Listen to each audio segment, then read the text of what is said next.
Hello, welcome to the presentation on natural understanding makes all data accessible. It's a bit to introduce me. I'm AndrewSmailes. I've worked over 30 years in government around ICT. My main sort of expertise and background is in data management, data warehousing, data architecture, data strategies, and anything to do with data. I'm the past president of DARM Australia, the Data Management Association, and I'm branch head for the Canberra.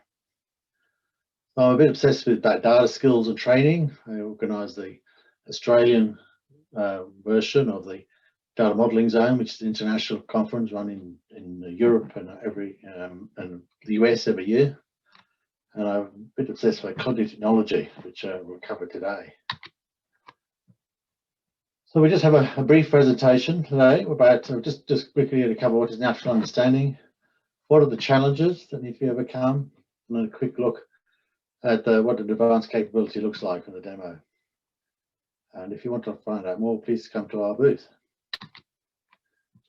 So what is natural understanding? Well, I think most of you by now will have used Siri or Alexa or Google Assistant, asked for them what the weather is and got a reply. So natural understanding is that part of natural language processing. It's about understanding your text or words. So the words are ingested, they're structured and formatted so the program can understand them.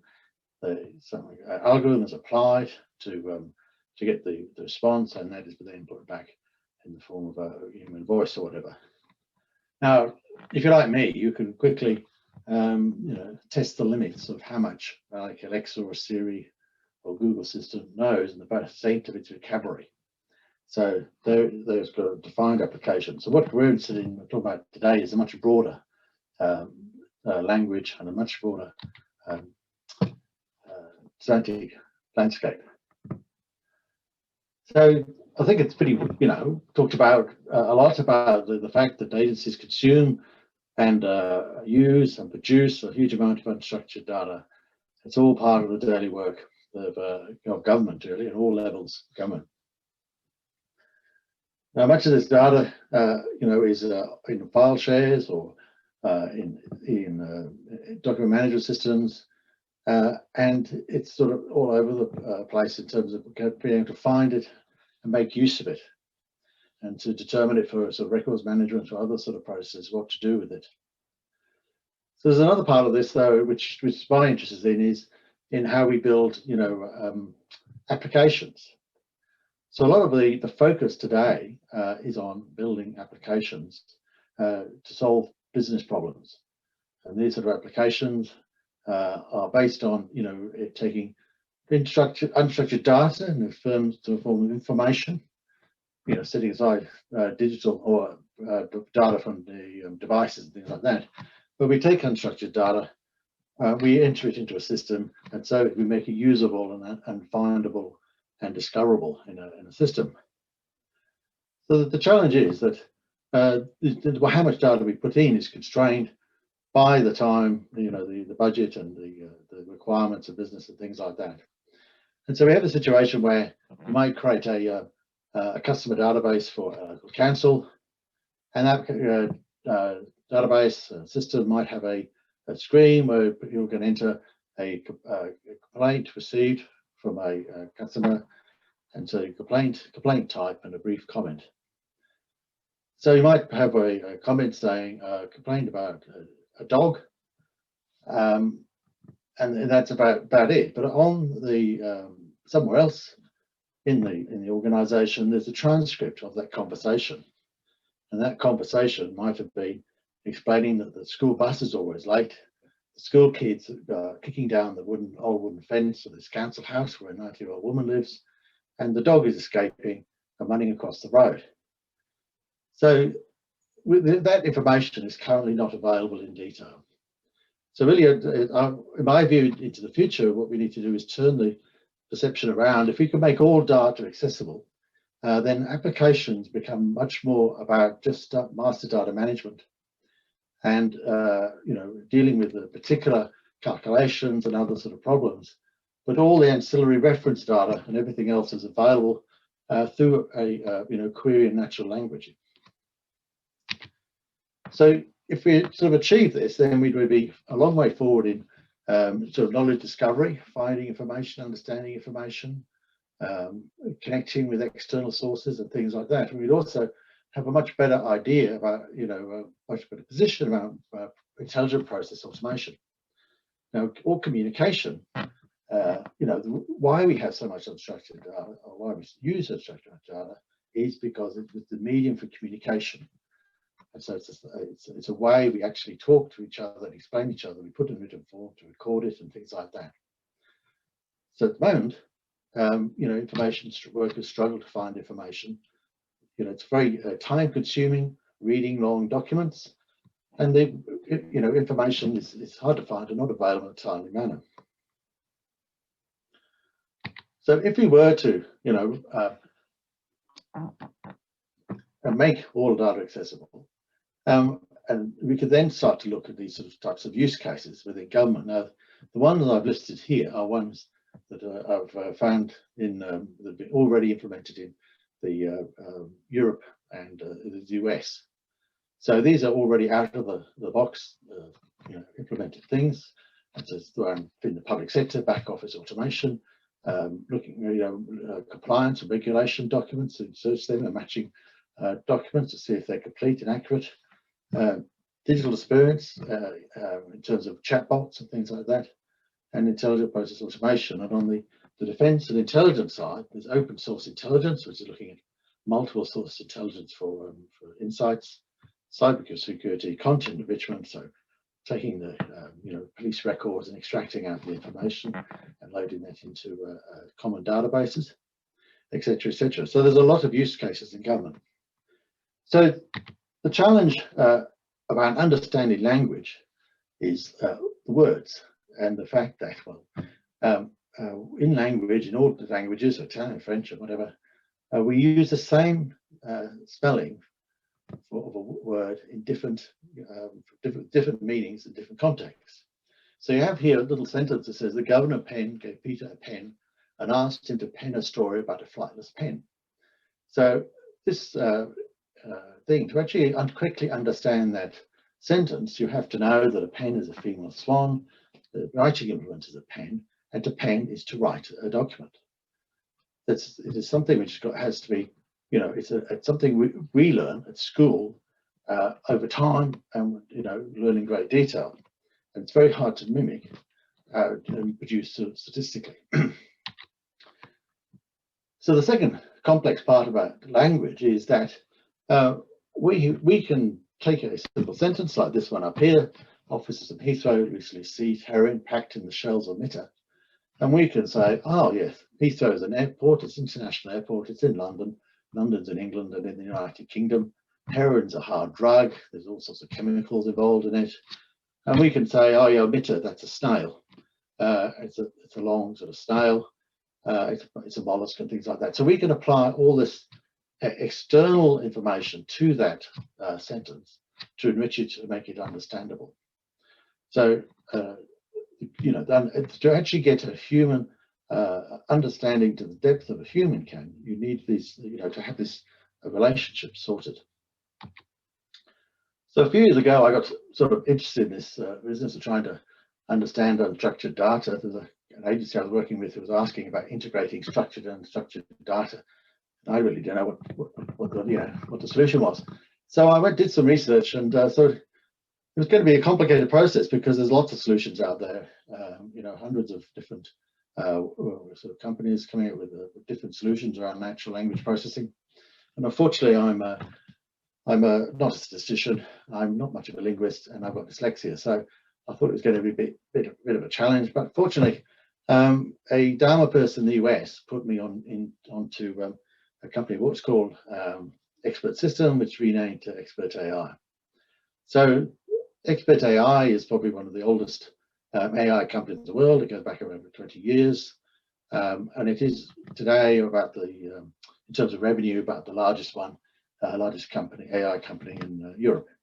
So what they've done over that time is actually to build a semantic network of words and nouns and things like that, and connect those words to the different meanings of things. So there's millions of concepts tens of millions of 6 million relationships, and there's an advanced rule-based and semantic processing goes on to assign, and understand the relationships. And the other part of what they've done, they have a very deep disambiguation text algorithms to actually nail down the meaning of each word and get it right in the context. And it's available in 14 languages at the moment. So Expert AI is validated by Forrester and Gartner. It's in the sort of top 9 or 10 text analytics and insight engines, and it's extensively used in Europe and America. So what I thought now is I'll give you a quick demonstration of Expert AI and just show you the basic technology that comes with it. Okay, now we begin. So this is the Expert AI technology demonstrator. Expert AI works in background. It basically, you just pass it text, and then it passes back the classifications and the tagging for that text. So it can work as an API, as it is here, or it can work as a standalone back box behind a DNZ. So I'll just process this sentence here. So the first step is, you can see here how Expert AI looks at each word and assigns the correct, the type to the word. So whether it's a verb, a noun, an article or preposition or whatever. And then it also looks at groups of words. So it works out that the government is a proper noun, for example. And it works out that there's a group of words. A flightless pen is a group of words. So if you look at each of the words pen, you see here it's quickly assigned that the pen is talking about administrative place. Here the pen is a pencil. Here the word pen is a verb, to compose or to write. And the flightless pen is a female swan. So I'll go back now and I'll use the other sentence and go into this in a bit more detail.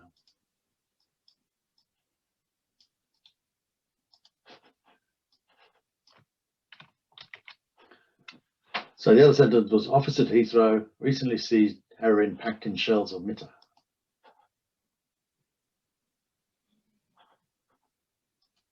So again, if we go and look at the individual text, here you can see it's correctly identified Heathrow as an airport. So Heathrow Airport is an airport, and it's an international airport. If you look at the geography relating to that, we can see that Heathrow is in Greater London in the United Kingdom. We take the word heroin. Heroin is classified as a hard drug, comes under hard drugs. So there's heroin, different names of sugar. There's multiple different types of drugs. So here listed all the other drugs like recreational drugs, gear, opium, speedball, whatever. These are chemical substances. So here are all the different chemical substances within the grapho, and you can see it's very comprehensive. The list of all the different substances. If you then look at mitre, the word mitre. Mitre is a snail, which is part of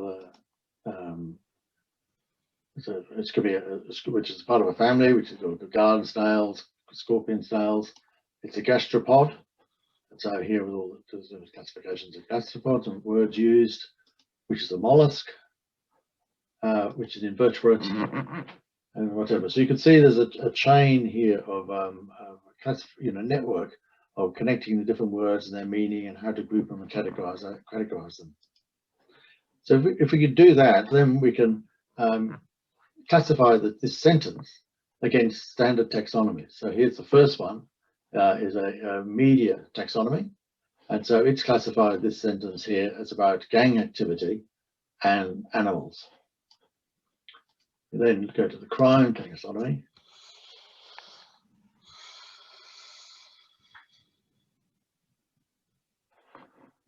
You can see it classified it as the sentence is about seizures and confiscations.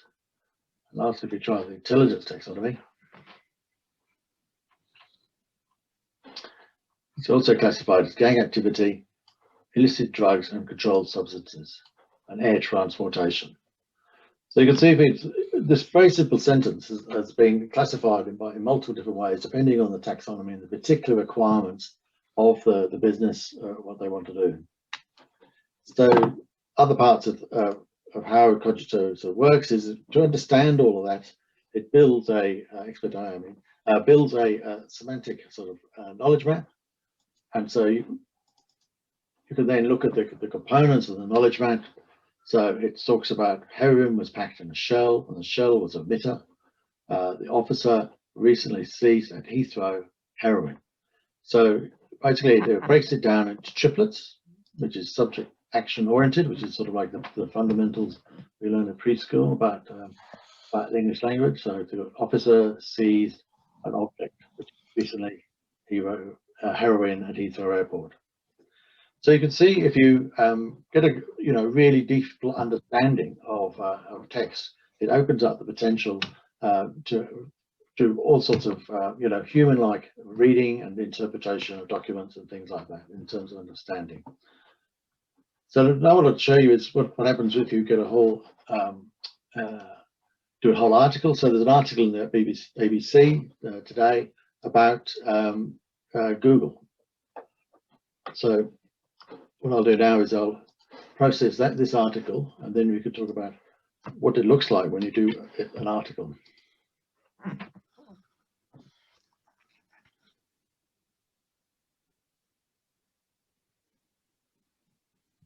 So here is the cognitive map of the article. So this is all the terms found in the article and broken down in groups into grouping. So there's one here about products, which is talking about Android operating system, and Google Chrome. There's mass media, Google, Twitter, Associated Press. There's different companies. There's Google. There's people, Donald Trump. There's person, non-physical characteristics, so they're critical, they're consumer, alternative. So all these words you can see is a sort of semantic map of what the document's really about.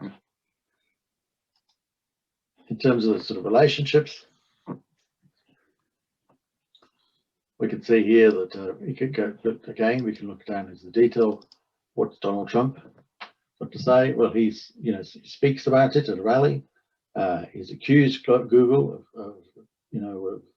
of search engine bias, and he's promised to do something. So we can see, in great detail how it can understand what the document's about.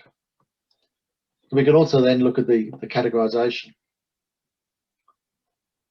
So if we cover with the intelligence thing here, so it's broken it down. The intelligence one says it's 50% about politics, it's about software companies, litigation, the government departments, judiciary, and things like this. So these are all the different things that are being tagged against it. So you could search, say, for software companies, and where it talks about government departments and things like that. And again, if we choose like a media topic,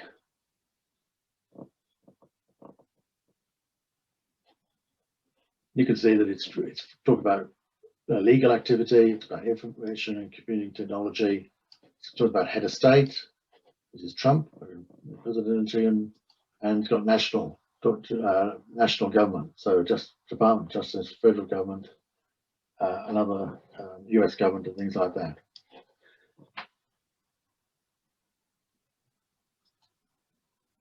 So of course, what it also does is extract all the administrative places. So if you think about what I was talking about beforehand, if the data here is actually, like, if we use Wikipedia as the master data source that you build, well,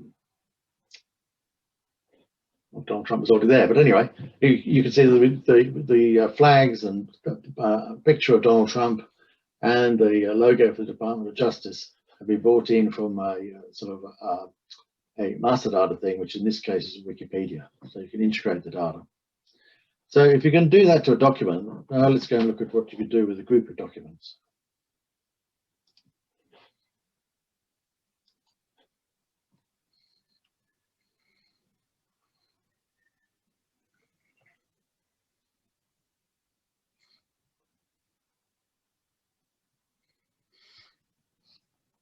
So this is the Cogito intelligence platform, which is uses the intelligence classifications and is aligned with intelligence sources.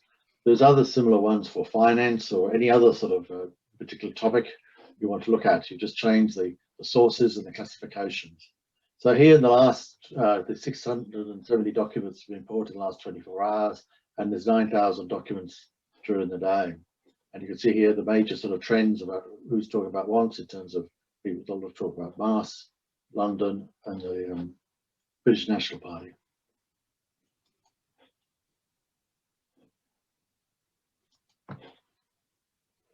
Actually, we can start again. Mm-hmm.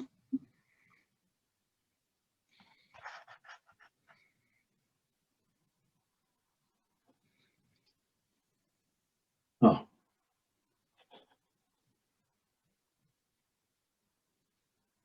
Or has it changed too much from your Oh, I thought, no. recording? So this is the Cogito intelligence platform. So this platform is a standard sort of a platform for looking at large quantities of documents. And this one has been tailored to look for sources relating to intelligence and using intelligent taxonomies. So you can see that it's ingesting documents in real time. So there's 670 in the last 24 hours, about 9,000 in 7 days.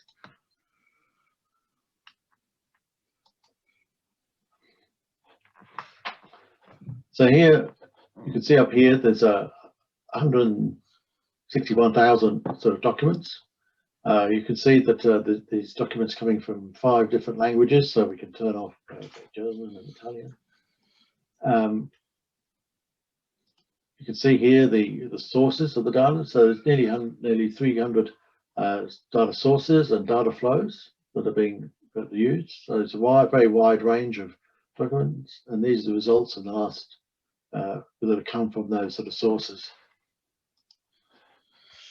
So here are the documents. We can now start to select, where we want to look at. So we can select a topic. So we can select something like, say, critical infrastructures. We can then select a crime taxonomy. It's like cyber security.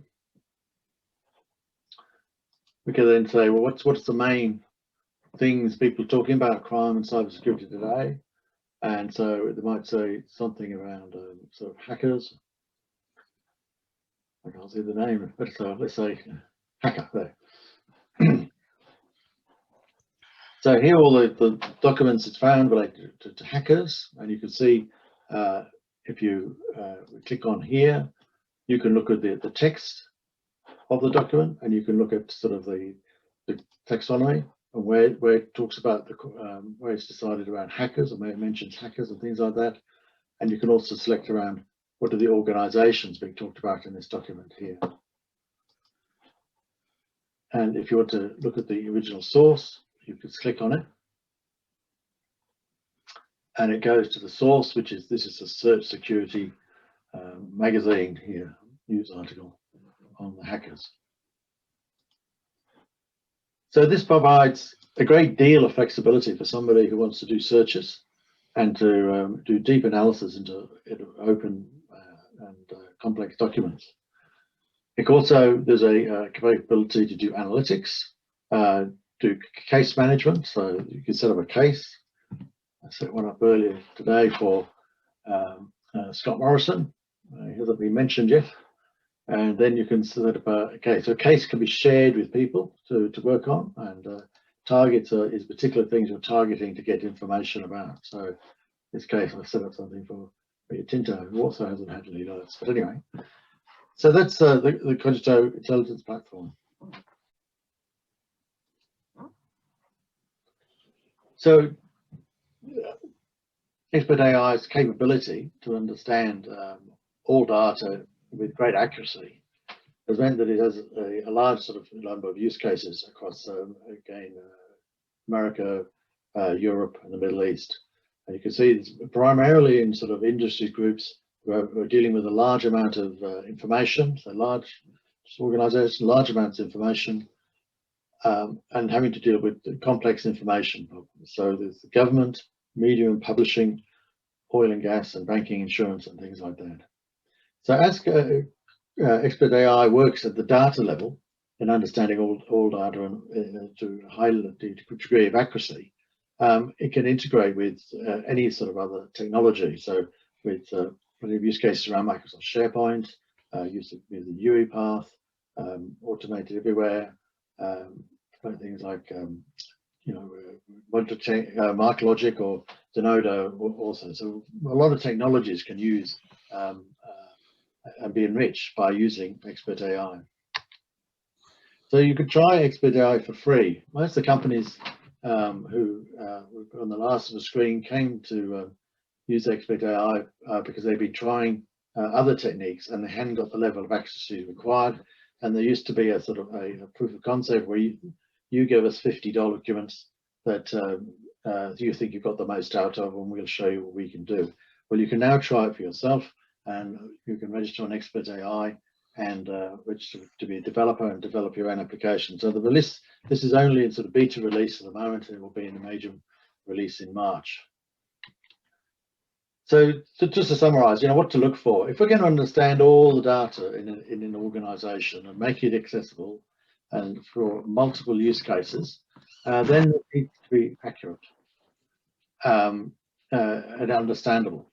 It needs to correctly identify, the words and the meaning of each word in context. It also needs to be explainable. So Expert AI does not require you to train documents or anything like that. It's all code-based, based on use of the sensor grapher and the semantic network. So it's entirely repeatable, and you can extend it and make it more accurate with linguistic projects. And it's also adaptable, so it can be used in multiple different applications.